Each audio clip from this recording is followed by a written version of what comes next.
Fibre ரிச்சான வாழைத்தண்டு மோர்க்கூட்டு எங்கள் வீட்டில் எப்படி தயாரிப்போம் அப்படிங்கிற வீடியோ தான் உங்கள் ஸ்க்ரீனில் தெரியுது.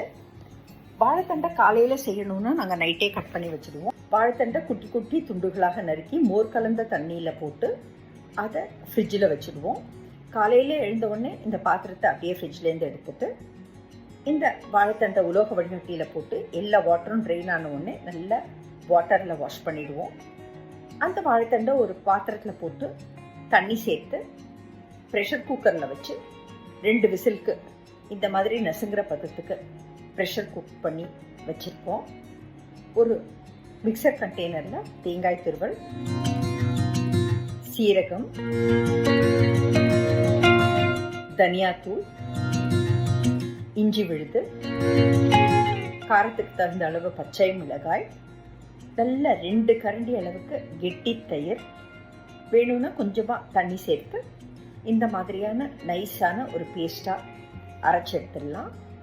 ஸோ இப்போ நம்மளுக்கு தேங்காய் பேஸ்ட் ரெடி.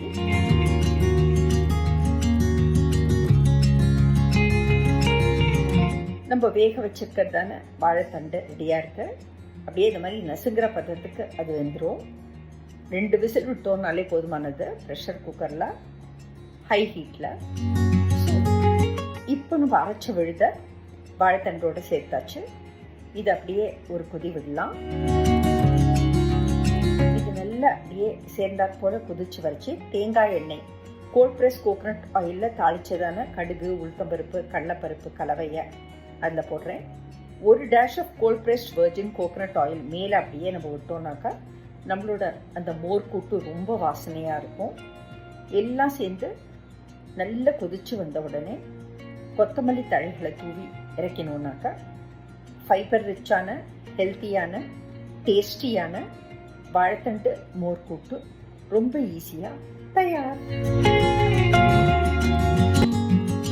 எங்கள் வீட்டு பனானா ஸ்டெம் சூப் அல்லது வாழைத்தண்டு சூப் ரொம்ப ஹெல்த்தியாகவும் டேஸ்டியாகவும் நியூட்ரிஷியஸாகவும் இருக்கக்கூடியதான இந்த சூப் ப்ரிப்பரேஷன் ரொம்ப சிம்பிள். முதல்ல ஒரு பீஸ் ஆஃப் வாழைத்தண்டை, ஒரு சின்ன பனானா ஸ்டெம் எடுத்தோன்னா போதும்.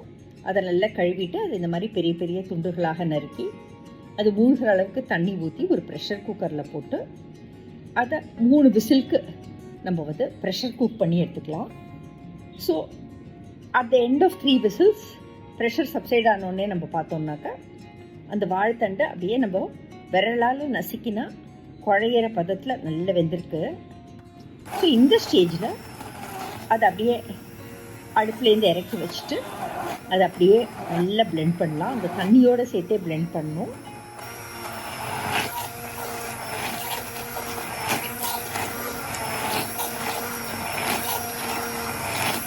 வேணால் இன்னும் கொஞ்சம் தண்ணி நீங்கள் சேர்த்துக்கலாம். பட் எனக்கு இந்த அளவே கரெக்டாக இருக்குது. நான் அப்படியே பிளெண்ட் பண்ணுறேன். ஸோ இப்போ நம்ம நல்லா பிளெண்ட் பண்ணியாச்சு. மீன்வைல் ஒரு பாத்திரத்தில் பால் காய்ச்சி வச்சுருக்கேன்.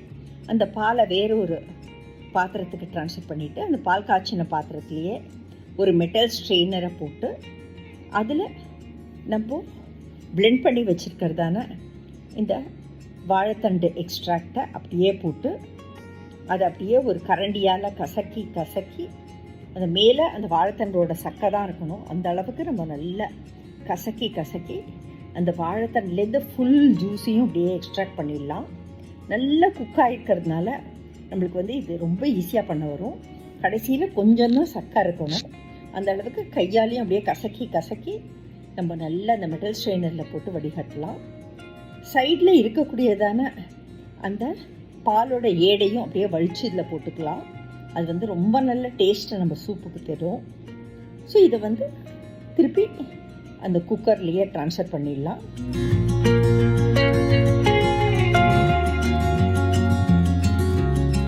பண்ணிவிட்டு சூப்புக்கு தேவையான அளவு உப்பு, இதுக்கு நாங்கள் ஒயிட் பெப்பர் பவுடர் சேர்ப்போம். நீங்கள் பிளாக் பெப்பர் பவுடரும் சேர்க்கலாம். போட்டுட்டு நல்லா அப்படியே ஒரு கொதி விடலாம். இது ஒரு நல்ல கொதி வரணும். ஸோ கொதி வந்த உடனே நம்ம பால் சேர்க்கலாம். வாழைத்தண்டோட டேஸ்ட்டு தான் டாமினண்ட்டாக இருக்கணும். ஸோ கொஞ்சமாக பால் சேர்த்தோன்னாக்காலே போகும். அந்த பால் ஒரு சுவைக்கு தான். வாழைத்தண்டு பிடிக்காதவங்க கூட இந்த சூப்பை ரொம்ப விரும்பி சாப்பிடுவாங்க. நல்லா எல்லாம் சேர்ந்து ஒரு கொதி வந்த உடனே அதை சூப் பவுலுக்கு ட்ரான்ஸ்ஃபர் பண்ணி சர்வ் பண்ணோன்னாக்கா அருமையான பனானா ஸ்டெம் சூப் அல்லது வாழைத்தண்டு சூப் தயார்.